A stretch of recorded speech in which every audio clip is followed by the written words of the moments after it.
guys, welcome back to my channel, and welcome to another TBR video. I feel like the springtime is when I either find my favorite reads of the entire year or I fall into the worst slump imaginable because I start reaching for these books that are more fluffy and fun and hopeful and just all around cozy, and sometimes those can be a big hit or a big miss. So today we're going to be going over all of the books that are on my spring TBR. And the first book I want to talk about is Just Friends by Haley Pham. This is Haley Pham's debut novel. It is a second chance romance following Blair and Declan, who were childhood best friends. And from what I know, they had some sort of falling out and they haven't really spoken to each other in a while, but Blair ends up moving back home, which means that she obviously has to see Declan again. So I think this story is going to follow them kind of reconnecting and dealing with whatever happened in the past that caused them to have that falling out. And I also think that Blair is dealing with some grief as well, so I think that's going to be a huge emotional anchor in this book. But from what I've heard, it has childhood best friends to lovers, second chance romance, and it's also set in a small town. So this one sounds really cute and it sounds like the perfect spring read.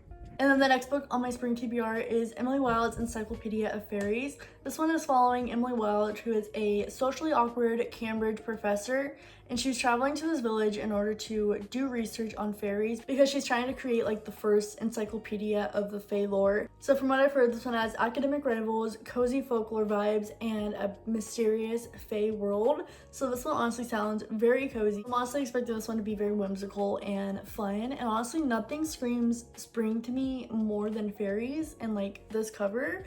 So I think this is also going to be a perfect book for the springtime. And the next book on my TBR is Cleopatra and Frankenstein by Coco Mellors. The story takes place in New York City, and we're following Cleo, who is a British artist living on a visa in New York. And she ends up meeting this much older man, and from what I understand, I believe they get married very quickly after meeting.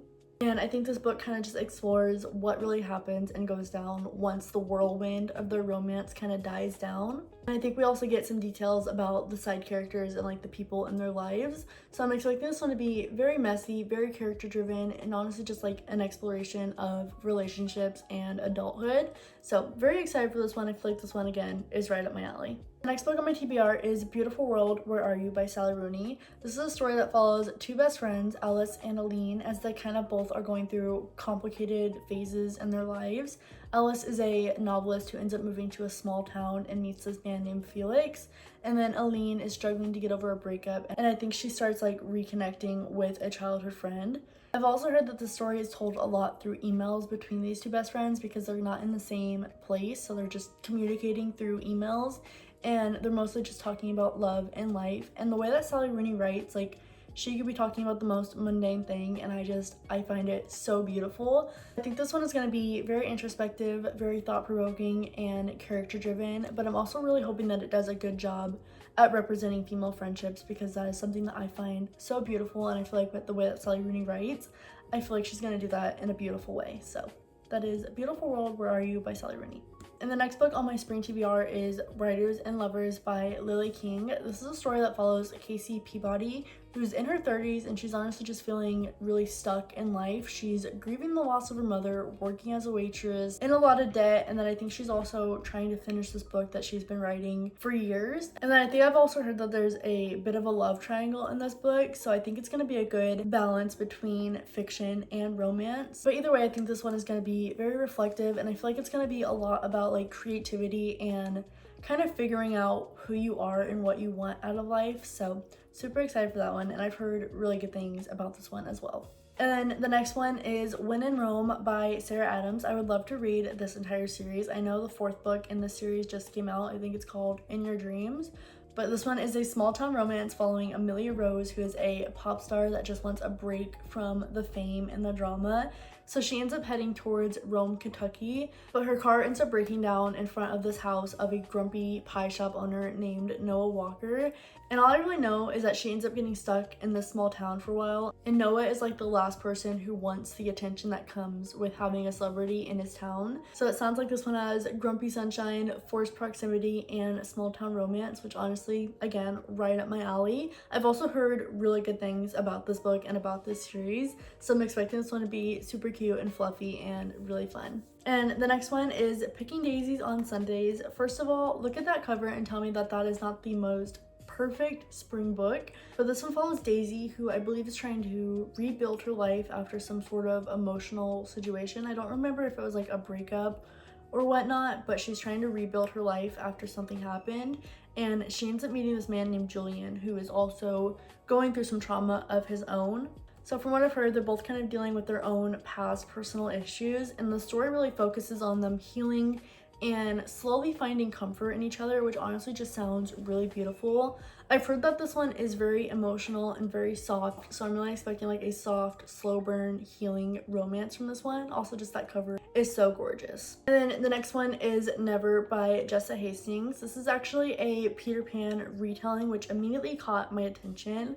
And we're actually following Daphne, who is Wendy's granddaughter, like Wendy from the original Peter Pan. We're following her granddaughter. I don't really know a lot about the plot going into this one. I've heard that it's very emotional and character driven, but from what I understand, it's a much darker and more adult take on the original story. I think it also like explores the power dynamics between the characters in this world. But knowing Jessa Hastings' writing, I'm really expecting this one to be messy and emotional and dramatic and also a little chaotic, like relationship-wise. So I'm really excited for this one. I don't know if I've really heard the best things about it, but either way, I definitely want to give it a try. And then the next one is Misery Loves Carbonet by Kim Gruen-Felder. As you can see, I tried getting the sticker off, but it did not want to come off. I think that's just the horrors of buying books secondhand. But I actually read the first book in this series a while back, and I absolutely loved it. I think I actually ended up giving it 5 stars, so I'm super excited to jump back into the series. But the series is following Charlie Edwards, who is a personal assistant to this huge movie star in Los Angeles, and her life is basically just constant chaos between her career, her friendships, and her dating life. But from what I know about this one, I think Charlie is starting to feel like her life is finally settling down a little bit. But then her boyfriend ends up leaving to go work on a film in Paris, and she has to stay behind and continue working on her own stuff. And I think an old crush also comes back into the picture as a film producer. So it sounds like this one is still following Charlie navigating her career and also being pulled in different romantic directions. And honestly, the first book had so much early 2000s like chick flick energy, which I really enjoyed and I found so fun to read. So I'm really hoping the same for this one. I'm expecting messy relationships and Hollywood drama. And I honestly just cannot wait to jump back into this series because I really enjoyed the author's writing. It like really kept you in the moment. So super excited for that one.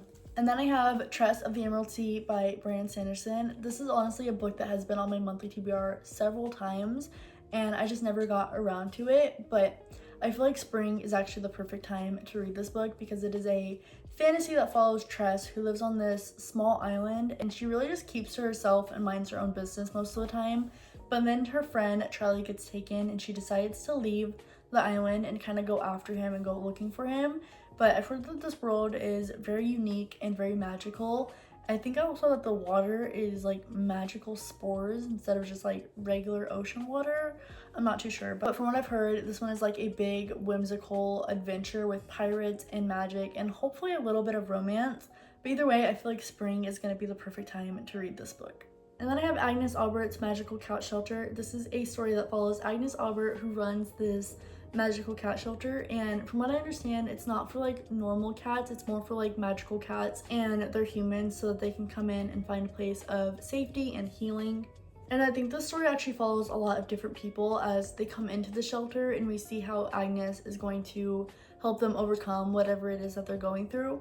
So this one sounds very cozy, very whimsical, and very wholesome, which is honestly just the perfect spring read in my opinion. And I also love stories that have cats in them, so I'm really excited for this one. I have This Is How You Lose the Time War. This is actually a sci-fi story following 2 time-traveling agents named Red and Blue, and I believe they're on opposite sides of like this massive war that spans across different timelines, and they start like leaving letters for each other across time. And from what I know, the rivalry slowly turns into something a little bit more romantic. But I've heard that this one actually has really poetic and lyrical writing, and it's also one that I've been curious about for a while, so I'd love to get around to that one as well. And then I have Tomorrow, Tomorrow, Tomorrow by Gabrielle Zevin. This is a story that follows Sam and Sadie, who meet as kids in the hospital and bond over their love for video games. And then they reconnect later in college, and I think that they actually end up making their own video game together as well. From what I know, the story basically follows their friendship and their creative partnership over the span of decades, And I think that there's also a little bit of complicated romantic tension in there as well. But I've heard that it is very character driven and emotional, and a lot about like creativity and how messy long-term relationships can really affect us. So super excited for this one. I think it's also being turned into a movie, and I've heard really good things about it, so I'd love to get to that one as well. And then the last book on my spring TBR is How to Write a Love Story. This is a rom-com about two screenwriters who are forced to work together to write this romantic comedy screenplay. And from what I know, they have very different personalities and writing styles, and I think that there's already some tension between them before they even start the project. So it seems like it's gonna have rivals to lovers energy, workplace tension, and a lot of really fun banter. So I'm expecting this one to be a really fun, really cute romance. But those are all the books that are on my spring TBR. We'll see how many of them I actually end up reading, but I'm honestly really excited about the stack. There was definitely a couple that had 5-star energy, but I'm curious to see how this is going to play out over the next couple of months. And let me know in the comments which ones you think I should start with, and if you've read any of these books, I would also love to hear your thoughts on them. Otherwise, thank you so much for watching, and if you enjoyed hanging out with me today, don't forget to like, comment, and subscribe, and I'll see you in my next video. Bye!